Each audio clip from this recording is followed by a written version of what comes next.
Thank you for clicking on the video. Welcome back to the channel.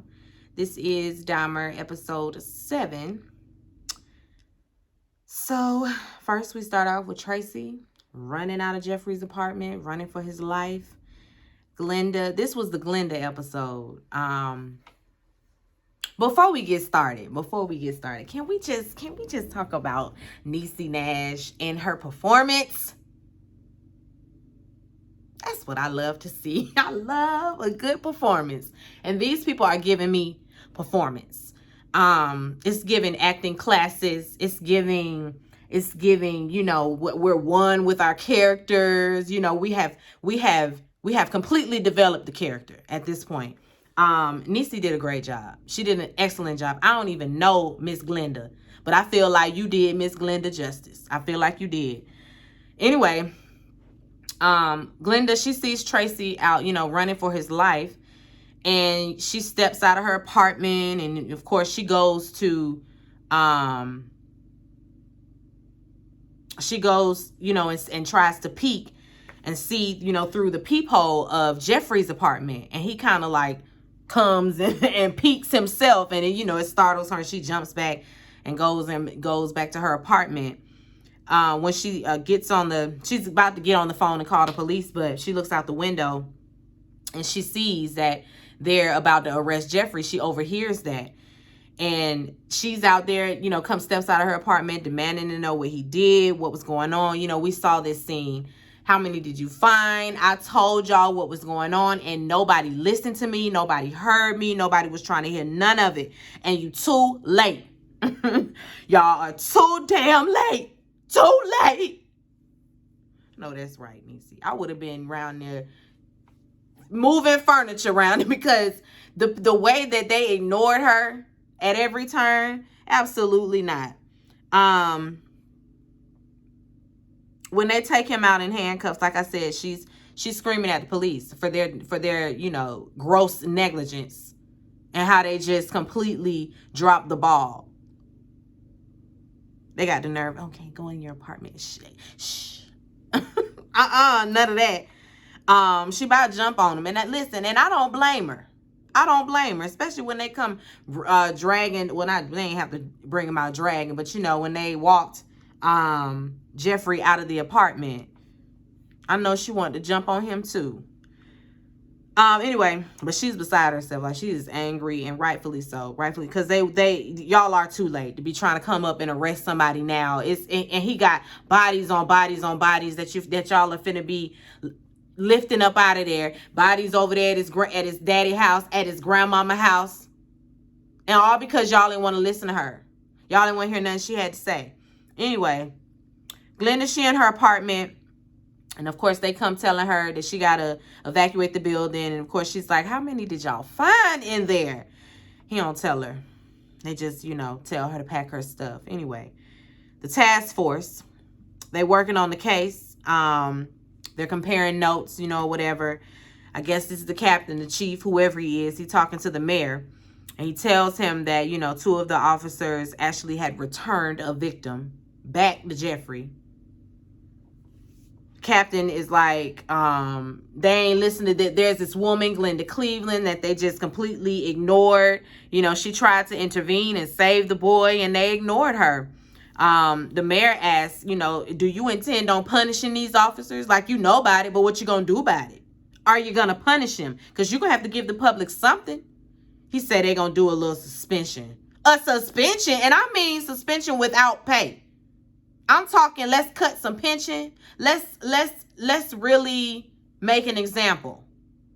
Suspension. We don't be wanting that. That don't do nothing but piss us off. Then and today. Don't suspend the officers. Fucking fire them and take their pension, or suspend them without pay. I want them to suffer in the pockets. Don't get no coin for a while. You know? Let's do that. Let the bills pile up. Let's do that. Without no money. That'll make us feel a little bit better, especially since you're not gonna give them no jail time. We ain't even gonna get started on that. Let me move on. The detectives got to go notify the families. They notify the The Asian Laotian. Is that how Laotian? Laotian? I feel like I'm saying that wrong. The family that is from Laos. But I want to say it right. Laotian. Somebody put it in the comments, like phonetically, how I'm supposed to pronounce that. And I'm not even being funny. I really want to know. Anyway, when they go and notify that family, they go off. They go off. Cause it's like, oh, y'all didn't hear about it? Like, he got one of our boys. Thankfully, he was able to get out of there and come back home. I don't even know why the other little boy would go with him, knowing who he knew who he was and what he had done to his brother. And you still went around there with him? Like, what, you thought you was gonna go in there and hurt him or something? I don't know what he thought was gonna happen by going up in there too, but why you made yourself a victim as well? You knew. You sat through the court situation and everything, and you still see him on the street and go home with him. Why, little boy? I mean, he's just 14. I don't know why he would put himself in that situation. I just don't even understand. But anyway, that family goes off, because y'all should have been listening. Glenda, she's at work, and her boss don't like that, she's been out here talking to the press and bringing, sort of attention to herself as well as them. They don't want any of this stuff, affecting their business or, their clients or whatever. They don't want nothing coming up to their place of business. And Glenda's like, because she basically told the press what Jeffrey was doing. Jeffrey claimed that he was that boy's boyfriend and all of that, and Glenda was like, nah, that was a little boy, and about the police taking him back, all that.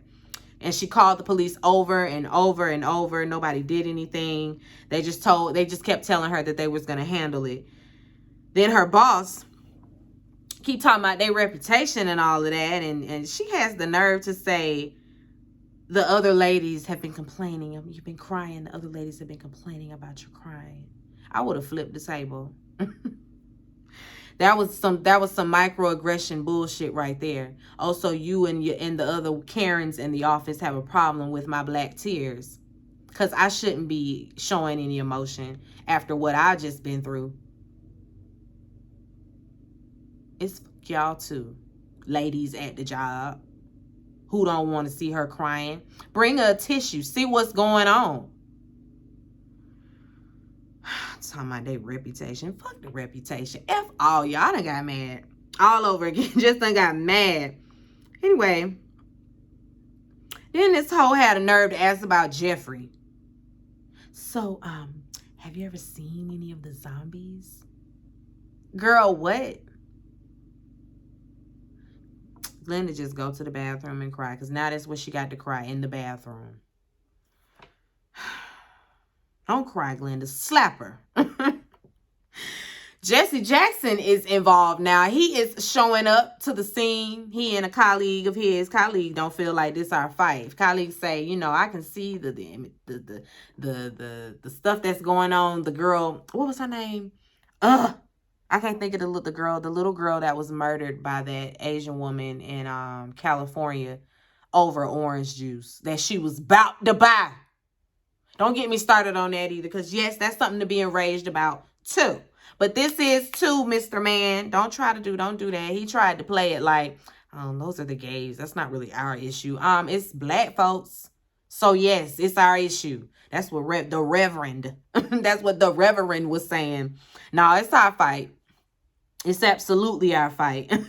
Especially the way the police just didn't do nothing because it was black folk. Yeah, it's our fight.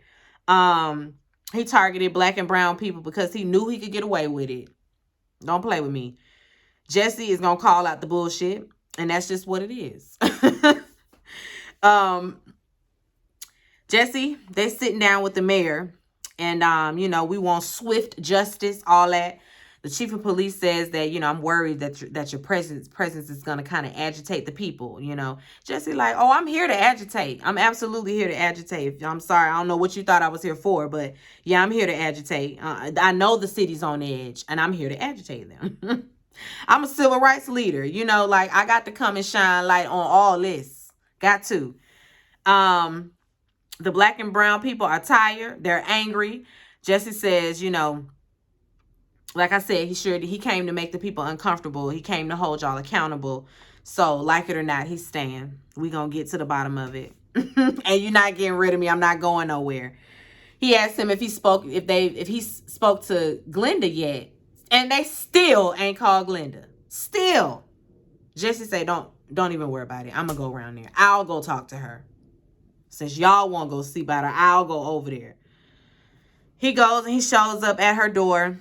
And they sit and they talk about their lives and all of that. She tells him she voted for him twice.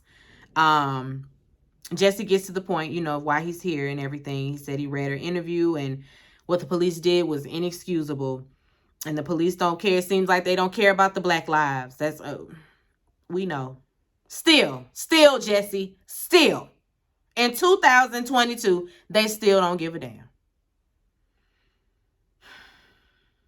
Glenda, she thinks back to after, the incident with the 14-year-old boy. And she's at home and she starts to smell that, that decaying smell coming from her vent.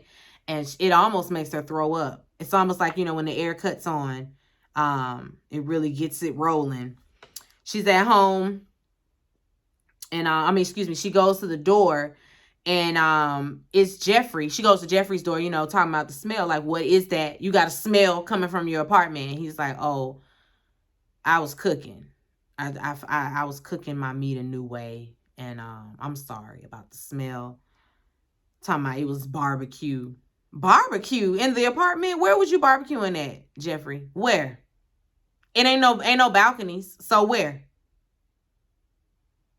He just be saying the first thing that comes to his mind, whether it makes sense or not. Anyway, she back at home. And she's carrying a suitcase up the stairs. And this guy named Dean offers to help her. And Dean just moved into the apartment building. He builds monster models and things of that nature. So he would be perfect for creating action figures or, things like that. That was his thing. Or sculptures, whatever. Dean seemed like he was, multifaceted. He could have did all that stuff. But he just moved in. He helps her up to her apartment. She gives him the rundown on the building and all of that. Then when he heads out, Jeffrey notices him, of course. He sees. And Jeffrey stops him. Sorry about that. Jeffrey stops him in the hallway and, has that small talk. I've seen you in the hall. I've seen you. I saw that you just moved in, all of that, blah, blah, blah, blah, blah. Already trying to get that man to come to his apartment. Glenda she got her door cracked. She just listening to the whole conversation. I would have said, no, Dean, don't. I wouldn't. I wouldn't if I were you, Dean. I wouldn't. But anyway, that night, she gets up in the middle of the night and she sees Jeffrey outside dumping bags. Still, the smell is there and she don't trust it. Jeffrey drops by Dean's apartment, tells him he was headed to go get a slice of pizza, and some beer if he wanted to join. And of course, Dean says cool. And, he just says, let me go get my keys. And so they leave. And Jeffrey is standing there in his doorway. I'm like, you don't leave. And sometimes I do that. It's just being too trusting, but you cannot do that. And every time I do it, I think, why did you do that? But then again, it's like, I feel kind of rude just closing my door in your face and saying, oh, I'll be right back, and closing the door in your face and leaving you standing there, whereas because for example, I got, it was either a pizza or something delivered, some food delivered, and I had to run and go get my tip. Oh no, I got some liquor delivered. And I had to go run and get my ID, and I left my door open. I cracked it. It was a lady there and I cracked it. She could have had a whole truckload of niggas come bum rush my house. That's where my mind goes. And I was like, and my children were there. She could have snatched my baby and ran while I'm running to go get a license with my door cracked. Don't do that. Don't do that. Close the door. Just say, I'm sorry, I'm going to have to close my door right quick. I'll be right back. Close it, lock it. If they legit, they'll stand there and wait. They will stand there and wait. But anyway, just a little lesson from Buzz, okay? They leave and go out and get that piece of pizza. Glenda's watching. She's watching and she's watching The Price is Right. And she's sitting down. She's about to sit down for dinner and she hears this thud. And then we see Jeffrey and Dean. They're back, walking up the street, headed up to the door. And that night she gets waking up. She's laying in her bed, and clear as day she hears somebody screaming for their life. Like, she hears Dean in there. It's a tussle. Like, it's a fight. Somebody screams no. And she hears the scuffle and she calls the landlord, and he could care less. I mean, he don't care at all. All he can do is give him like a noise complaint or something like that. And he can put it in the mail. Glenda like, I need you to go up there. I need you to go around there. Talking about Mr. Dahmer is a good tenant and all of that. She get off the phone and then calls the police. And then they say that they're going to send somebody tomorrow. And she's like, I'm telling you that something is wrong here. Like, she's getting more and more agitated because they're not listening. And they don't care. Glenda, she shows up to the building manager's door like, we need to talk. And then they both go down to Dean's apartment. And his mail is piled up. And she's like, see, this one right here, he hasn't checked his mail since Tuesday. And I saw him on Monday. And I ain't seen him since then. And the mail been here, just piling up. They knock on the door. Of course, Dean does not answer. And he just moved in there. So ain't no, he's gone. It's something wrong. She takes him back to her apartment, to check out the smell that she's been complaining about. She tells him it's coming from the vent. And then, the smell is coming from next door. And she tells him about all the other tenants that have also been complaining about the smell, and basically, please evict him. Go around there and evict him. So the manager goes to Jeffrey's apartment. Jeffrey opened the door wasted. He got the cleaning crew there, and he drunk as hell. He step outside, and of course the guy's like, here's your eviction notice. I'm sorry. Jeffrey is begging, like, oh, I'll do something about the smell. I got the cleaning crew here. The man's like, I'm sorry. There's nothing I can do about it. It's just final. I'm sorry. Listen, it don't matter. You got 30 days, okay? 30 days. Jeffrey begs some more, but no. Get out. He gonna say it was Glenda, wasn't it? And if it was, I'd have peeked out my head out the apartment. I made the complaint, and you stink. And I don't know what else you got going on, but I don't want you living next to me. Pack it up. Jerry be thinking folks scared of him, and it's like, you're not really scary like that. You got your little trinkets and your weapons. You get people, you can overtake people because you drug them. But you wouldn't just walk up on no man and try to overtake him. You're going to get your ass whooped by these black men that you try to get. That's why he drugged him, because a black man that's not drugged up going to whoop that ass. So that's why he did that, so he could have them incapacitated. But he knew what it was.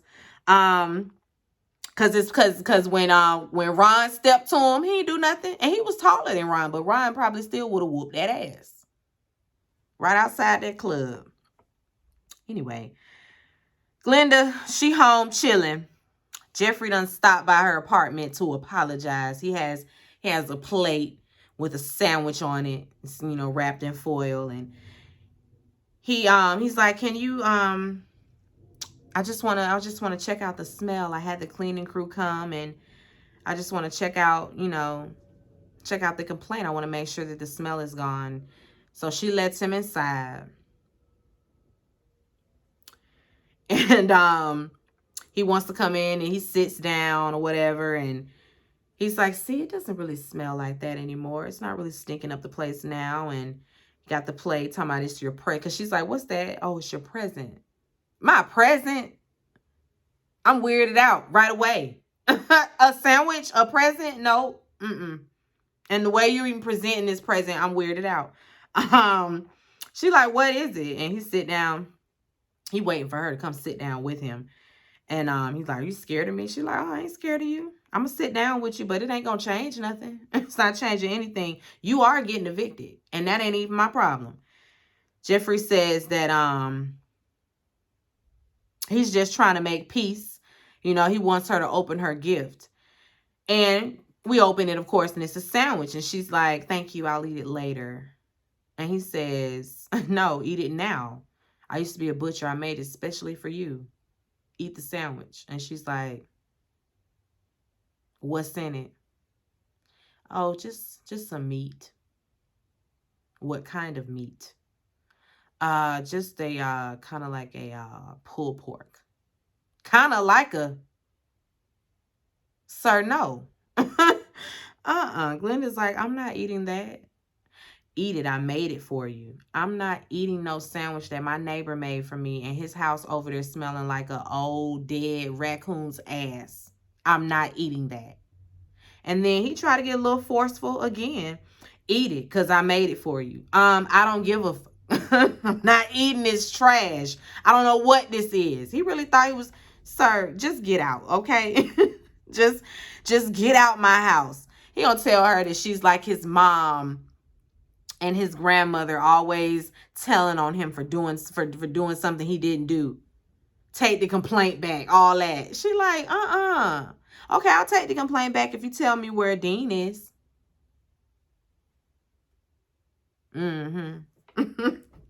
Now Jeffrey talking about he don't know where he is. I bet you don't know.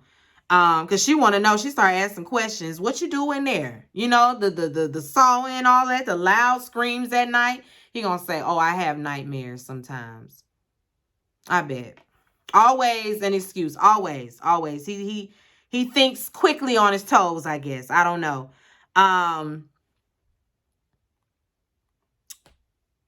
She asked about that Asian boy and, you know, what happened to him. And he tells her that they broke up. Anyway, he keeps pressing about this sandwich and trying to make her eat it. And she refuses. I am not eating it. And you need to get out my apartment. You need to get out. You need to eat the sandwich. No, you need to get out. You just need to get out. Get the fuck out of here. She should have had her little piece on her. Like, don't be answering the door to people like Jeffrey without your piece on you. Glenda definitely should have had her little something on her that'll hold him. Anyway, Jeffrey is coming home with the guy again. And Glenda sees them coming. You know, she's looking out the window. And this night she's awakened again by loud screams. Like, it's banging and the furniture moving, all of that. And she's just laying there. That is so traumatic. And I know the real Glenda did not live next door to him. But whoever did live next door to him did hear it. So it was somebody's memory, you know, because he had neighbors. So it might not have been her, but it was somebody having to listen to that, having to hear that. Then it stops. And so Glenda, you know, she gets on the phone and she calls the police, you know, because it's happening right now. They told her last time, unless somebody is actively being killed at the moment, we can't do nothing. So this time she gonna call while it's going on. And she's telling the 911 operator what's going on. And he's just so cavalier and casual about what's going on. Like, oh, somebody's dying? Can you go over there and see what's going on? She's like, I'm not going over there. I just told you. It sounds like somebody's getting killed over there. I'm not going over there. Well, ma'am, if we don't have any evidence that it's really happening, then She's like, listen, somebody is done. Are you listening to me? If I got to tell your ass one more time. Somebody is getting killed over there and y'all need to send somebody around here. Everybody is just sorry. The whole town. Just fire everybody. Get rid of them too. Get rid of the 911 operator, the judge, the lawyers on the case, the whole police precinct. Just burn it to the ground. Nobody needs their job. They're just sorry. Just sorry. Cause she begging practically. Like, you can't hear it in her voice, the severity of it all. Maybe not. I don't know. That night she just lays in bed crying. Cause she got to listen to Jeffrey cutting up another victim. Just in there bawling. She can hear him taking pictures. You know, she's listening and he starts taking the pictures. And then, like, he starts cutting into to the body, and and you can hear it. You can hear the sawing on the flesh and the bones and all of that. She just, of course, gets nauseous, almost throws up. And I think he did it on purpose because she told him that she could hear him. And he's like, oh, you can hear me? Oh, let me bring this closer to the vent then since you can hear. He's crazy and calculating. Nothing is by chance. He absolutely took whatever his goings on is in that house before he knew that she could hear him. You know, I ain't no telling where in the house he did that. But now that he knows she can hear him, he gonna be right there over the vent, making sure she hears him sawing through people's bodies and chopping them up and cooking them and all of that. Taking their pictures, torturing them, all of that. He did all of that right where she could hear. Definitely on purpose.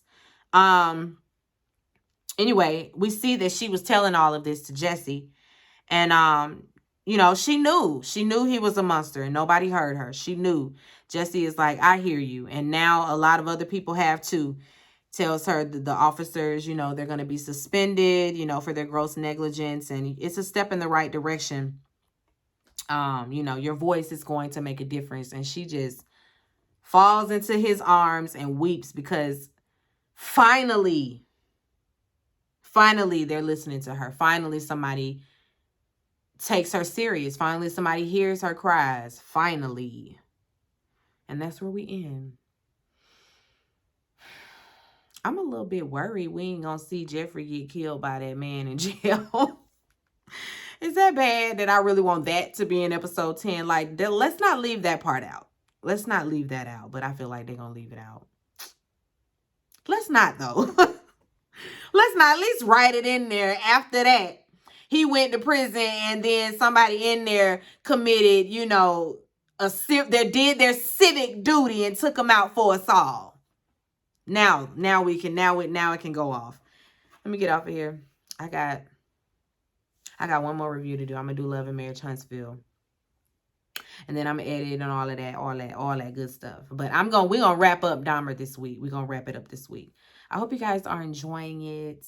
I'm sure that most of you have finished by now. And if you haven't and you are just going episode by episode with me, I appreciate it. I also appreciate those of you that have watched it to the end and you still coming back to watch the reviews. I appreciate it. I appreciate it. I appreciate it. I really do. Anyway, be sure to rate, comment, and subscribe to the channel. It's Call Me Busby, and I'll chat with you later. Peace and light.